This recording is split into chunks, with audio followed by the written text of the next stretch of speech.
measuring or monitoring the industrial pollution along Allen's Avenue? I mention this because I have been a bicycle commuter along Allen's Avenue for 12 years now. And over the past 12 years, what I have seen is a marked increase in the amount of industrial pollution, as well as truck traffic. I know that your report focused on highway traffic and all of that. But what I've noticed is that there's a huge increase in industrial pollution. There's a cement company spewing toxins. There's a metal recycling facility spewing rust all over the road. I would get to my destination with grit in my teeth from the rust coming off those metal piles. And there's been a very steady, dramatic increase over the past 12 years in industrial pollution. And South Providence is one of the most densely populated areas of Providence. You have triple-decker next to triple-decker next to triple-decker. And this is a primarily poor community of color. Most of these people don't have the resources to move,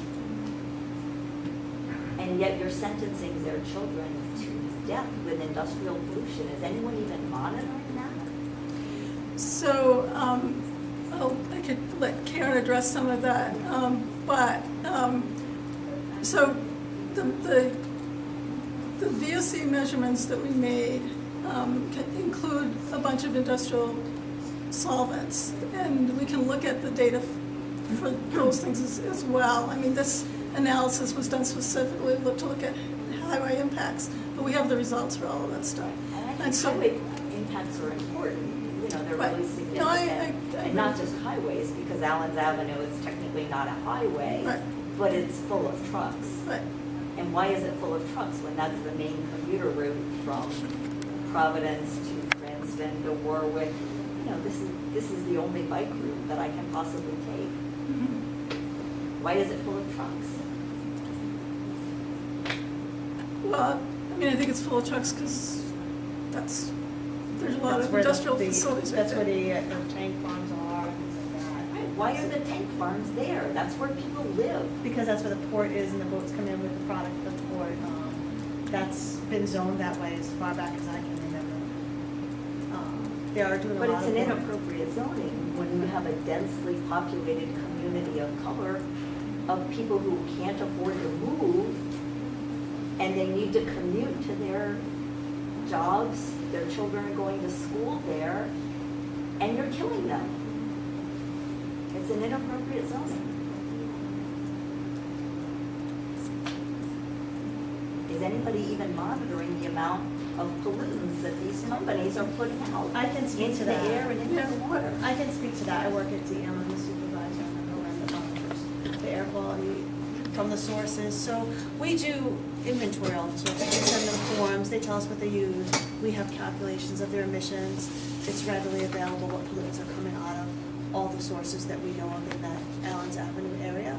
It always smells like gas. Yep, there is some Always. issues going on right now where our permitting staff is working with permitting some of the operations down there for odor control, because we know there's a problem down there and they're working with them. So by summer, that problem should be right to the Office of Compliance. They go out and they investigate complaints. They'll look further into it. So if there's something we don't know about, they'll get back to us. We'll try to fix the problems. I'm not a scientist in that regard. No, but if you have it's odor- readily obvious to me Right. that the area is polluted and the air is unbreathable.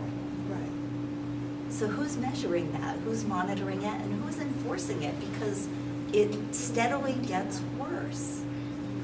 We've got a little bit of extra money from this community scale grant, and we were looking for some input from the public to try to spend the rest of that money with the approval of EPA. So that might be an area where we can do a little bit of monitoring to see if we see anything down further on Allen's Avenue.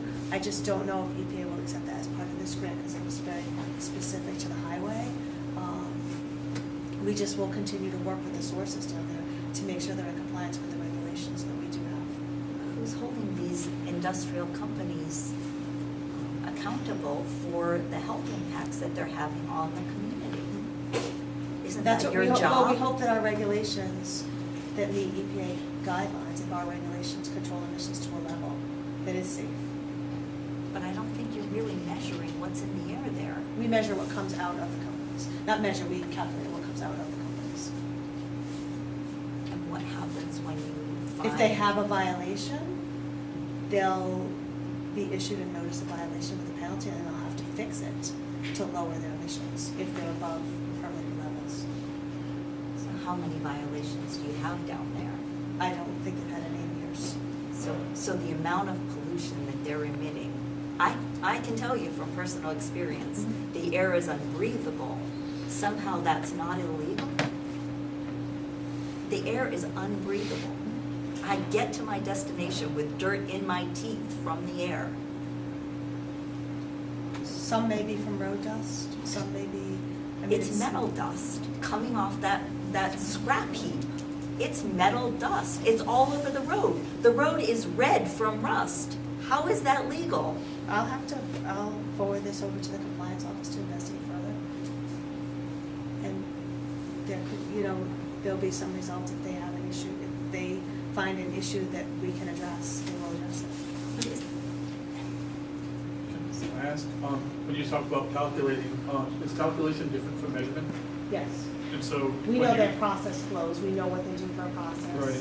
Right. And we use test data, EPA factors to come up with an emissions estimate from every Right, facility. so how would you be, if you're doing those kind of things and you're not actually measuring, how do you know those emission data are correct and there are no violations? Because you'd have to measure Well, the if there's a factors- violation from what the study did, the release data is, correct? If the factors were developed based on emission testing they did at facilities, if we're using EPA factors, or if the facility itself had an emissions test, then we would use those factors. Right. And we would believe those are correct. So these are coming from the industry themselves, not from independent government oversight. If they had an emissions test, we would have we may have gone out to the test to verify the test. We would have gotten a test protocol and reviewed the test and reviewed the emission results from the test.